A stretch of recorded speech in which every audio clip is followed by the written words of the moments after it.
Fala pessoal, eu sou o Wellington Castro, sejam bem-vindos ao canal do BR Plataformas. Hoje, continuando a nossa microsérie de 3 episódios, vamos falar da série RS das tesouras da JLG. Vamos conhecê-la.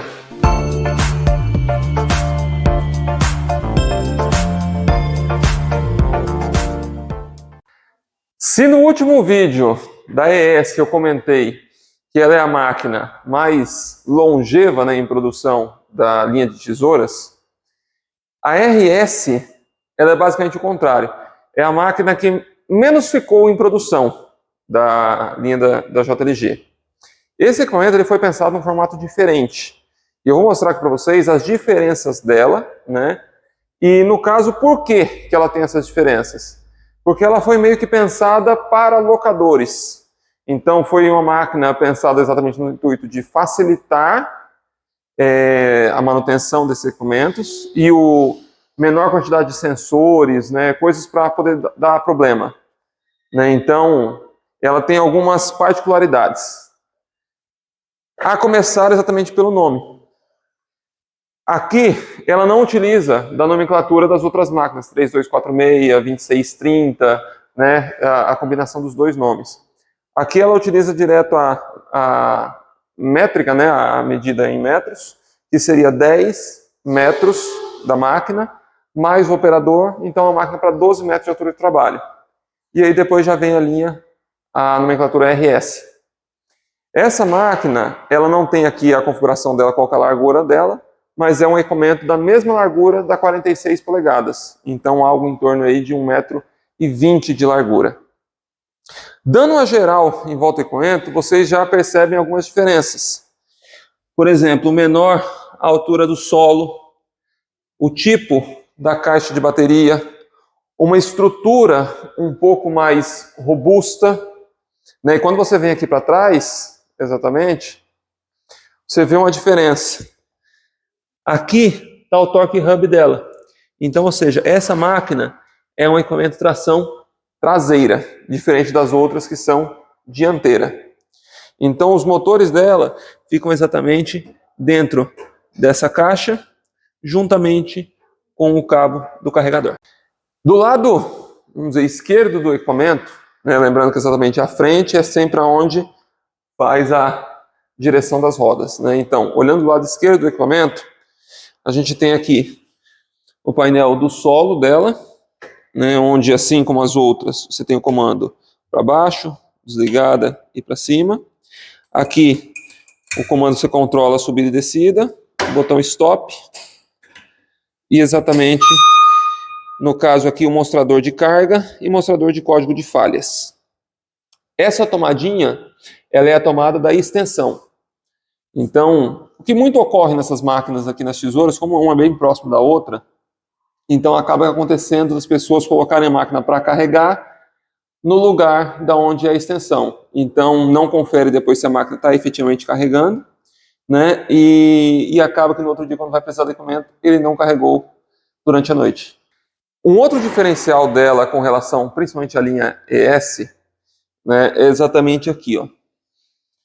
Nessa parte de cá, do lado esquerdo, junto, no mesmo lado do comando dela, você tem motor, bomba e tanques hidráulicos. Enquanto na máquina ES, todo esse comando aqui ele está diretamente ligado no pistão. Então o pistão que faz a elevação dela já tem a bomba acoplada ali com ele. Como os motores são elétricos, né, então no caso ele não precisa da bomba para fazer funcionar os motores. E assim como essa máquina aqui, também os motores dela são elétricos. O que facilita exatamente a manutenção, né? Você não precisa lidar com óleo, então é uma sujeira a menos, vamos dizer assim. E aqui o seguinte, a mesma forma que a ES, a liberação de freio dela ocorre aqui. Você selecionando a chave para baixo, né, no comando solo, puxa o botão stop e segura o botãozinho aqui. A partir desse momento, aqui com a luzinha vermelha e a sirene, deixa eu desligar, você já sabe que ela está liberada.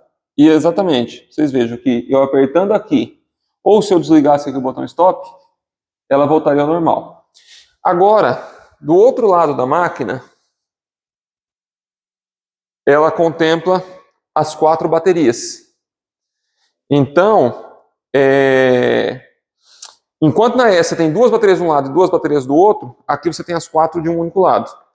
E aí do lado de cá ainda você tem exatamente a descida de emergência, igualmente é na ES. Esse equipamento aqui, como vocês já viram, né? Falei exatamente sobre a questão da tração traseira dela, né, o motor do lado na base. Para que tudo isso? Porque exatamente com isso você consegue reduzir o tamanho de um cabo, reduzir o tamanho de mangueira, a quantidade de mangueiras, né? Então, a estrutura da máquina fica diferenciada. Por exemplo, aqui na frente, como você não tem o motor, né, o fato dele girar para um lado e para o outro, então até o cabeamento dele pode ser, vamos dizer, mais simples, né, entre aspas. Porém, uma das coisas que mais difere essa máquina aqui de todas as outras é exatamente o fato dela não ter aquela proteção, né, contra buracos, que ela abre para a máquina na hora que levanta. Essa daqui é fixa, então ela tem esse dentezinho aqui na frente e esse dentezinho aqui atrás. Exatamente isso daqui é que se a máquina porventura cair no buraco, esses dentes aqui irão auxiliar para a máquina não virar, não tombar. E basicamente isso é uma das coisas que mais incomodam nesse equipamento. Porque ela acaba que tendo uma altura do solo, né, um ângulo de ataque inferior às outras. Então raspando os lugares tudo onde você tem que passar muitas vezes em diagonal. Não atrapalha efetivamente o uso da máquina. É mais em algum deslocamento com piso irregular. Mostrando aqui a parte do joystick desse equipamento, ele acaba sendo um pouco diferente, né, da ES, só que ele é muito parecido com o da série R, que a gente vai mostrar no próximo vídeo. Então assim, ela não tem aqui o mostrador de carga dela, né, ela fala exatamente para você poder olhar no comando de solo.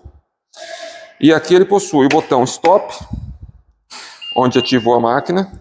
Esse botão aqui que vai para andar ou subir e descer. Esse daqui, essa luzinha vermelha, que se o equipamento estiver em desnível, né, então ele não vai subir. Aqui a buzina e esse joystick de comando. Dentre as particularidades da RS, tem uma coisa que acaba, vamos dizer, para quem tem costume com outras máquinas, ela acaba sendo um pouquinho mais chata. Por quê? Vamos dizer que os outros equipamentos, se eu estou com ele para frente, o joystick, seja para subir, para descer, para andar para frente e para trás, né? Eu estou movimentando o joystick. E eu pressiono aqui, a máquina faz o movimento. Na RS, não. Eu preciso iniciar o processo do zero. Então aqui, ele na posição neutra, eu pressiono o gatilho e faço a movimentação. Se eu parar, ela para a movimentação e vejo que eu não retornei no ponto dela. Mas se eu pressionar de novo o gatilho, ela não vai. Eu tenho que voltar ele para o zero e muitas vezes é mais fácil você soltar efetivamente a mão, porque qualquer milímetro ele bloqueia. Então você solta a mão e inicia novamente o processo do zero. Você aperta e faz movimento. Soltei, ela para e não volta. Então, ou seja, para quem está acostumado com outras máquinas, isso acaba sendo uma coisa um pouco mais chata, mas é questão de costume. Quem nunca operou essas máquinas já acostuma com essa daqui, então não tem problema, não tem diferença. Assim como a linha RS, ES, R e todas as outras tesouras, né? Essa máquina aqui possui também o avanço do cesto, só que o dela, ao invés de simplesmente você, né, na ES, puxa e empurra, esse aqui você tem esse trinco. Então aqui ele fica como travado, você puxa ele e libera. Dessa forma você consegue fazer essa extensão desse deck, né? Aqui, vocês vejam com a chapa bem grossa, então é onde faz a ancoragem do cinto, tanto na parte dianteira quanto na parte traseira você tem 2 pontos. E na tela de vocês aí agora vai estar aparecendo também os detalhes gráficos da máquina, né, onde mostram aí largura, peso do equipamento, a altura dele recolhido, né, então que são os dados aí exatamente para você fazer a melhor escolha do equipamento. E voltando para cá, exatamente, não posso deixar de falar, nunca colocar o talabarte, né, o cinto preso no guarda-corpo. Ele não tem a capacidade técnica para segurar uma pessoa se porventura a pessoa vier a cair do equipamento. Então esse daqui, se vocês colocam aqui, esse daqui ele vai quebrar e a pessoa vai acabar sofrendo um acidente.